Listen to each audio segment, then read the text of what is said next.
पुण्याच्या तर कितीतरी जमिनी होत्या, या सगळ्या ठिकाणी मी बघते की power of attorney Sheetal Tejwani यांनी घेतली होती, काही पॉवर ऑफ अटॉर्नी त्यांच्या कंपनीने घेतली होती. ही सगळी माहिती सुद्धा आता मी ॲडिशनली देणार आहे. आताच्या घटकेला मला वाटतं बरेचशा चौकशा त्यांच्या चालू झाल्या आहेत, कारण खरगे समिती पुढे मी अमुक जे मुद्दे मांडले होते. एक मी मांडलं होतं की मला कलेक्टर पुणे हे त्या चौकशीत नको आहेत, कारण कलेक्टरांना 16 जूनला, मी परत हे म्हणेन, 16 जूनला या प्रकरणाची माहिती होती. 16 जूनपासून नोव्हेंबरपर्यंत त्यांनी काहीही कारवाई केली नाही. दुसरं, त्यांना बोटॅनिकल सर्व्हे म्हणजे ही जी बोटॅनिकल गार्डन्स ऑफ इंडिया जी होती, यांनी 16 जूनला, म्हणजे ही साधी संस्था नव्हती, सेंट्रल गव्हर्नमेंट म्हणजे मिनिस्ट्री ऑफ एन्व्हायरमेंटची जर संस्था होती, त्यांचं अर्जंट इंटरव्हेन्शन त्यांनी करायला सांगितलं. त्याच्यात काही झालं नाही, कुठल्याही प्रकारचा FIR झाला नाही. उलट त्या लोकांनी, अमेडियाच्या लोकांनी तिथे जाऊन ताबा घेण्याचा प्रयत्न केला होता. तर जसं मी हे एकदा नाही 10 वेळा म्हणेन की अजित पवारांनी सांगणं की मला माहीत नाही हे शक्य नाही. कलेक्टरांना जर हे माहीत होतं तर पालकमंत्र्याला माहीत नाही असं होऊच शकत नाही, कारण ही तब्बल 1800 कोटीची सरकारी जमीन होती. जर कलेक्टरांना, SDOना, तहसीलदारांना माहीत होतं तर पालकमंत्र्यांना याची कल्पना दिली गेली नाही असं शक्यच नाही. म्हणून एक तर ही समिती बरखास्त करा, 2 अजित पवारांचा पालकमंत्री आणि उपमुख्यमंत्री पदाचा राजीनामा हवा, आणि तिसरं, ह्या ज्या शीतल तेजवानी आहेत त्यांच्या जेवढ्या जमिनीचं, काल मी हे मसाळांना का पाठवलं, कारण त्यांच्या जेवढ्या जमिनींचे व्यवहार आहेत त्या सगळ्या व्यवहाराची चौकशी होणं गरजेचं आहे. म्हणून, कारण ते जेव्हा EOW पुढे येतात, एखादी केस असेल तर माणूस समजू शकतो. या जेवढे मॅटर्स मी बघितलेत, प्रत्येक मॅटरमध्ये, मग ती वक्फची असो, इतर एका शाळेची जमीन असो, BKCची जमीन असो, जिथे जिथे होती तिथे शीतल तेजवानी यांच्याकडे पॉवर ऑफ अटॉर्नी होती. मला पुण्याच्या बाकीच्या लोकांनाही सांगायचंय की तुमच्याकडे शीतल तेजवानीची आणि काही माहिती असेल तर मला किंवा विजय कुंभार यांच्यापर्यंत तिथल्या तिथे पोचवा, आणि या सगळ्या गोष्टी मांडून एक प्रॉपर ऍप्लिकेशन करून आपल्याला खरगे समितीला द्यायला लागेल. हे अतिशय गंभीर आहे. ही बाई कोणासाठी काम करायची, कुठले तिने प्रकल्प केले, कोणाच्या घशात या सगळ्या जमिनी गेल्या, कारण बहुतांश जमिनी या वतनच्या किंवा सरकारच्या होत्या. मॅडम, नोटीस बजावलेल्या आहेत असं कळतंय, नेमकं काय आहे, काय ब्रेकिंग आली? नाही, आताच्या घटकेला माझ्याकडनं काही पत्रकारांनी त्या बोटॅनिकल सर्व्हेच्या अधिकाऱ्यांचे नंबर मागितले, जे मी त्यांना दिले. तर त्याच्यावरनं असं दिसतंय की बहुतेक खरगे समितीने त्यांना बोलवलं असावं. पण मला असं वाटतं की त्या अधिकाऱ्यांना नक्कीच विचारा. पण जी दिरंगाई होतीये पार्थ पवारवर FIR मध्ये नाव आणण्याची, ती मात्र खपवून आता घेणार नाही. कारण मी सगळी कारणं, सगळे लॉज, त्याच्यातले असलेले सगळे सेक्शन, हे सगळं खरगे समितीला सांगितलंय. हे सगळं IGR म्हणजे स्टॅम्प्सच्या अधिकाऱ्यांना सांगितलंय की Amadea LLP, Amadea enterprises LLP यांनी हा व्यवहार केलाय. तर FIR जो आहे तो देणारा आणि घेणारा, तर घेणारे जे होते ते अमेडिया एंटरप्राइजेस LLP होते आणि त्यांच्यावर FIR झाला पाहिजे. त्याच्यातले 99% पार्टनर हे पार्थ पवार होते. सिंचन घोटाळ्यात जे झालं, शिखर बँकेच्या घोटाळ्यात जे झालं, ईडीच्या चौकशांमध्ये जे झालं की अजित पवारांचं नाव आलं नाही, तसंच काहीसं इथे होतंय. पार्थ पवारांचं नाव घेतलं जात नाहीये, ते तात्काळ घ्यावं अशी मी विनंती करते. मॅडम, पार्थ पवारांचा फोन जो आहे तो सध्या स्विच ऑफ असल्याचं कळतंय, कसं बघता याकडे? कारण कालपासून त्यांना बरेच माध्यमांनी प्रयत्न केला फोन लावायचा, पण लागत नाही. आताच्या घटकेला माझ्याकडे पार्थ पवारचा नंबर नाही आणि मला घेण्याची इच्छाही नाही. तर त्यांचं स्विच ऑफ आहे का स्विच ऑन आहे मला माहित नाही. पण जर ते स्विच म्हणजे नसतील तर काय आहेत, कुठे गेलेत, का गेलेत, आणि जर उपमुख्यमंत्र्यांचा मुलगा जर असा एब्स्कॉन्डिंग राहायला लागला, पण मला असं वाटतं की हे याचं जे ट्रेनिंग आहे ते त्यांनी कदाचित वडिलांकडनंच घेतलं असेल, कारण वडील सुद्धा असंच बऱ्याच वेळा फोन स्विच ऑफ करून बसतात. तसंच काहीतरी ट्रेनिंग वडिलांकडनं त्यांनी घेतलं असावं. शीतल तेजवानी यांच्या अनेक व्यवहार आता तुमच्या माध्यमातून समोर येत आहेत, हे व्यवहार देखील अशाच प्रकारचे आहेत का, असं काही संशय? आताच्या घटकेला मला त्या व्यवहारात काय झालं त्याची माहिती माझ्याकडे नाहीये. पण ज्या पद्धतीने केलेलं आहे, कारण आधी लोअर कोर्ट बंद घेतलंय, हायकोर्टात अगदी थेट सुप्रीम कोर्टापर्यंत त्या गेल्या होत्या, त्याच्यात सुद्धा ते डिस्पोज झालंय. तर आता जसं हे पण प्रकरण हायकोर्टाने डिस्पोज केलं होतं, तरी शीतल तेजवानीने ते ट्विस्ट करून अधिकाऱ्यांकडनं करून घेतलं. तर आत्ताच्या घटकेला याची पुढे काय झालं मला माहित नाही. म्हणूनच हे सगळे जी प्रकरणं माझ्याकडे आली ती मी जे अधिकारी आहेत EOWचे मसाळ साहेब त्यांना ती दिलेली. मॅडम, तुम्ही बीकेसीच्या जमिनीचा उल्लेख केला. साधारण किती एकर जमीन आहे, काय आहे नेमकं बीकेसी प्रकरण? बीकेसीची जी जमीन आहे ती जवळजवळ 7 एकरची जमीन आहे आणि त्याच्यात सुद्धा पॉवर ऑफ अटॉर्नी ही शीतल तेजवानींकडे होती. त्याचे देखील पेपर्स मी अधिकाऱ्यांकडे दिलेले आहेत. अजित पवारांचं एक वक्तव्य समोर आलेलं आहे. त्यांनी मालेगावच्या प्रचार सभेमध्ये, सध्या नगर परिषदांच्या निवडणुका आहेत, त्या प्रचार सभेत हे वक्तव्य केलेलं आहे. नागरिकांना आवाहन करताना त्यांनी म्हटलंय, तुमच्या हातात मत द्यायचं आहे आणि माझ्या हातात निधी द्यायचं काम आहे. 18च्या 18 उमेदवार निवडून दिले तर मी तुम्हाला निधी देईन. तुम्ही जर तिथं काट मारली तर मी निधीत देखील काट मारेन. मला हे सगळी वक्तव्य ऐकून अशी तळपायाच्या मस्तकाला जाते. एक तर असा वित्तमंत्री, जर यांना निधी द्यायचं काम माझं आहे, जर तुम्ही आपले 18 आणलेत तर मी निधी देईन, नाहीतर सगळ्यावर काट मारेन, असा जो व्यक्ती बोलतो त्याला त्या पदावर सुद्धा राहता कामा नये.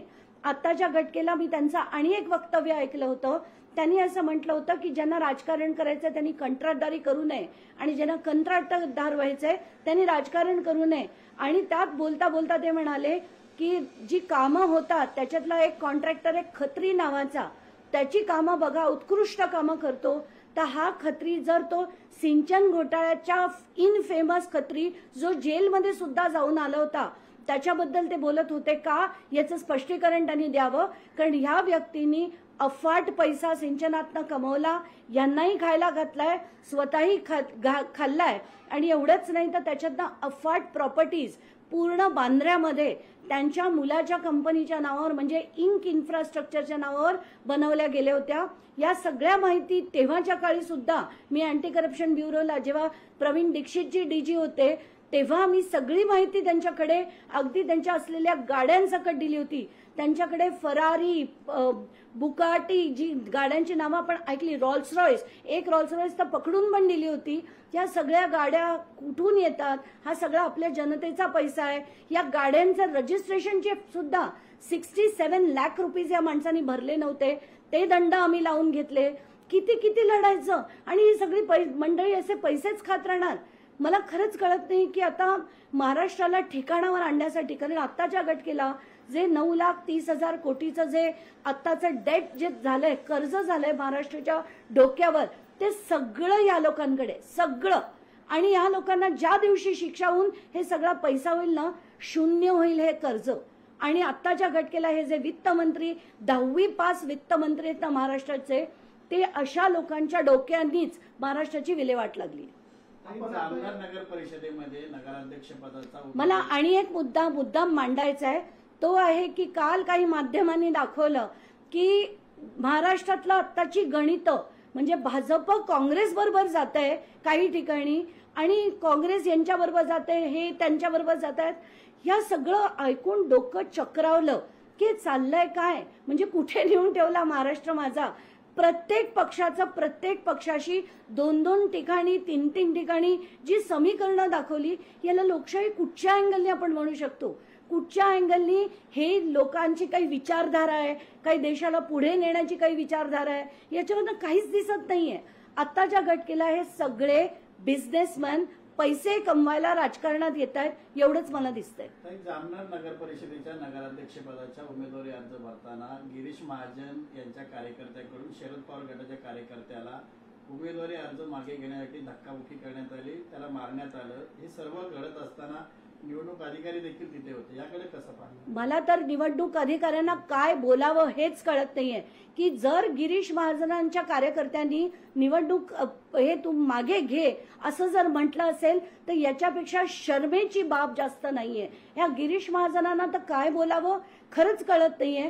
कारण काल हे असो, त्यांचं दुसरं ते काल झाडांचं जे झालं म्हणजे नाशिकची साधू संतांसाठी राहण्याची जागा व्हावी म्हणून झाडांची कत्तल करायची जी ठरवली आणि ज्याच्या विरुद्ध नाशिककर जेव्हा उभे राहिले आणि त्यांनी लढायचं ठरवलं, तेव्हा गिरीश महाजन म्हणतात की आम्ही याच्यापेक्षा 10 पट झाडं लावू. अहो पण तुम्ही लावणार किती, या झाडांची उंची किती? कारण या सगळ्या गोष्टी आहेत ना, या राजकारण्यांच्या डोक्यात येणारच नाही. त्यांना कळतच नाही मुळात की लोकांना काय हवंय, झाडांचा उपयोग काय, त्याच्यातल्या ऑक्सिजनची काय गरज आहे. राजकारण्यांना खरंच माहिती नाही असं वाटायला लागलंय मला, किंवा त्यांना लोकांची पडलेली नाही. आपण उठायचं आणि सगळी तोडून कत्तल करून टाकायची झाडांची. कारण काल त्याचे मी जेव्हा व्हिडिओ बघितले, एवढे मोठी मोठी टोलेजंगी झाडं होती. ही जर कोणी तोडायचा विचार करत असेल तर त्याच्यात जे लढतायत त्यांच्याबरोबर ताकदीने मी उभी राहणार आहे आणि त्याच्या विरुद्धही लढा देणार आहे. बीडचे सरपंच संतोष देशमुख यांच्या हत्या प्रकरणामध्ये उज्ज्वल निकम सरकारी वकील म्हणून केस लढत आहेत. मात्र मागील अनेक दिवस ते केस लढण्यासाठी गेले नाहीत. यावर माध्यमांनी त्यांना विचारलं असता त्यांनी असं सांगितलं की सातत्याने तिथे तारीखवर तारीख दिली जाते म्हणून मी केस लढायला जात नाही. मला तर शंका वाटते की संतोष देशमुखांच्या केसमध्ये तारीख पे तारीख ही कोणामुळे दिली जाते हे पहिलं शोधणं गरजेचं आहे. ते खरं कोर्ट देत आहे का हे देत आहेत का हे अर्ज करून सांगतायत की आत्ता मला जमणार नाही, नंतर मला जमणार नाही. या सगळ्या गोष्टी खरं तपासणं गरजेचं आहे. कारण कोर्टाला माहिती आहे किती गंभीर प्रकरण आहे आणि त्याच्यावर जर तारीख पे तारीख चालली असेल त्याच्यापेक्षा दुसरं दुर्दैव नाही. मी त्यांच्या भावाशी बोलून, धनंजय देशमुखांशी बोलून याच्यावर पुन्हा अर्जन्सी कोर्ट करून ते मॅटर आणायला लावणार आहे. मॅडम, तुम्ही परवा चौकशीसाठी जेव्हा गेला होता त्यावेळेला मंत्रालयामध्ये दोघं जण, आई आणि लेक, तुम्हाला भेटण्यासाठी आलेले होते. तुम्ही त्यांच्या भेटण्यासाठी तुम्ही जाणार आहात का, किंवा तुम्ही काही नंबर वगैरे त्याचा मिळवलाय का? नेमकं काय झालं होतं त्या दिवशी? नाही, काय झालेलं, मी खरगे समिती पुढे मंत्रालयात जेव्हा पोहोचले ते संध्याकाळी 6ची वेळ होती आणि त्याच्यानंतर मला ते समिती पुढे मांडता मांडता जवळजवळ 7:15 वाजले होते. मला बाहेर आल्यानंतर असं कळलं, एक माणूस आला आणि तो मला म्हणाला मला अमुक अमुक अमुक माझ्या जमिनीबद्दल तुमच्याशी बोलायचंय. तर मी त्यांना म्हटलं आपण इथे बोलण्यापेक्षा शांतपणे निवांतपणे तुम्ही मला समजावा, मग मला जे करता येईल ते मी करेन असं म्हणून मी बोलल्याबरोबर तो तिथनं गेला. तर मला काही पत्रकार सांगायला लागले की त्या माणसाला इथे खूप आत्ता म्हणे खूप मोठा हे झाला होता, कारण खूप आरडाओरडी झाली होती, त्याला तुम्हालाच भेटायचं होतं तर तुम्ही त्यांना एकदा भेटून घ्या. तर मी त्यांना विचारलं, म्हणजे आम्ही पूर्ण ते कॉरिडॉर बघितला, तो तोपर्यंत खाली भेटेल असं वाटलं पण तो तोपर्यंत गेलेला होता. त्याच्यानंतर तो व्हिडिओ एवढा व्हायरल झालाय तर मला कुठूनही त्या माणसाला सांगायचं की बाबा तुझी व्यथा, कारण तुझा जो व्हिडिओ मी बघितला जे तिथे घडलं मंत्रालयात ते अतिशय दुर्दैवी होतं. मला आत्ताच्या घटकेला असं म्हणजे तुझी परिस्थिती बघून असं वाटतंय की तुला कितीतरी वेदना होत असतील, तर तुझं प्रकरण काय आहे ते खरंच मला एकदा सांग. कुणाच्या तरी माध्यमातून माझा फोन नंबर मिळवून माझ्यापर्यंत घरी येऊन सांग. मला जेवढं तुझ्यासाठी करता येईल मी नक्कीच करेन. लोकशाही मराठी ऐका, पहा, जागरूक रहा.